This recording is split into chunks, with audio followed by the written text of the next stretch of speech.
on olemas üks selline liilav mäng, kuidas üks suur pühend on Yudhishthira.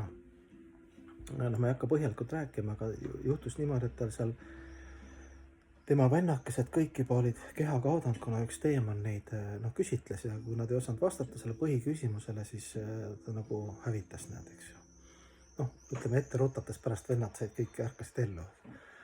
Aga selline mäng ja see suur teemann siis lõpuks siis see Yudhishthira oli siis kõige vanem vend ja siis ta küsis, vend tuli ka nagu otsima oma teisi vendasid, kes olid kadunud ja siis see teemann ütles, et ma annan sulle kõik vennad äratana üles, aga kui sa vastad mulle ainult ühele küsimusele, et mis on selles maailmas, seal oli tegelikult oli palju küsimusi, aga see põhiküsimus oli, pärast ma lugesin et see oli nagu pikem liila, aga et no mis on siin maailmas kõige hämmastavam ja siis kõige hämmastavam Yudhishthira kohe vastas, eks ütles, et kõige hämmastavam on see, et inimesed elavad siin, meie elame, sina, mina, nagu nad elaks igavesti, kuigi nad näevad, et surm on pidevalt, keegi sureb, eks ju, kas mõni sugulane või tuttav või.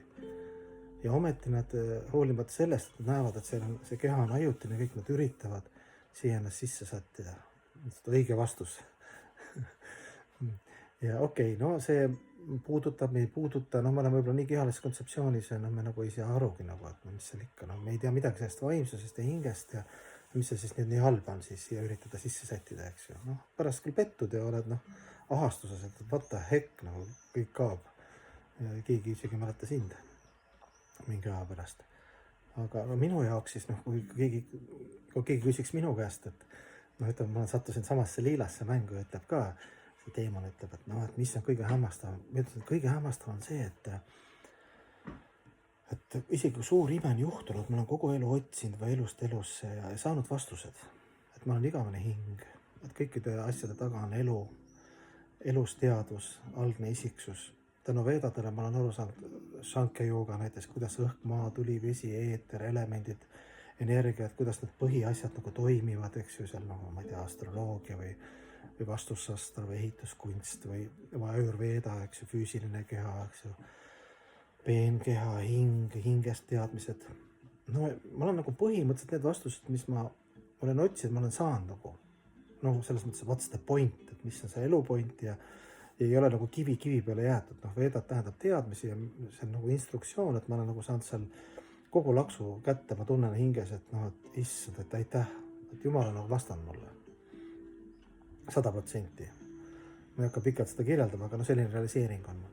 Aga kõige hämmastavam on see, et see vana harjumus, keha samastamine, peenkeha samastamine, solvumised, kibestumine, kadedus, see kehaline kontseptsioon ja need hirmud on niivõrd tugeva inertsi luubi jõuga, et nad, sa nagu vaatad, imestad, ma olen nõus kõik Jumalaks ja ma tahan kõike armastada, alandlikult teenida, aga ei tule siis alateadusesse ja psüühikasse nagu hing nagu järgi. Ta on nagu nii magavas seisundis ja sa oled, ma olen teaduses nii elu järel nagu selles kehalistes ja peenkeha samastamistes olnud, et sealt nagu välja tulla ei olegi nii, et lõps tüppad välja ja suur ime juhtub, eks ju. Et selline oleks vastus mulle, et see on kõige hämmastavam. Et isegi kui sulle seletatakse kõik lahti puust ja punaseks, sa mitte ainult ei usu, vaid sa oled ise näinud, et see värk toimib, eks ju. Ja ikka sa oled selles mõttes, et prakriti bhakta sanskriti keeles materialistlik pühendanu, kes aktsepteerib Jumalat, vaimseid teadusi, aga ikka on täielikult kehalises ja meeleses kontseptsioonis ja üritab siis läbi selle vaimse kultuuri iga päevaga natuke paremaks saada, eks see on muidugi tore, et lubatakse jätkata.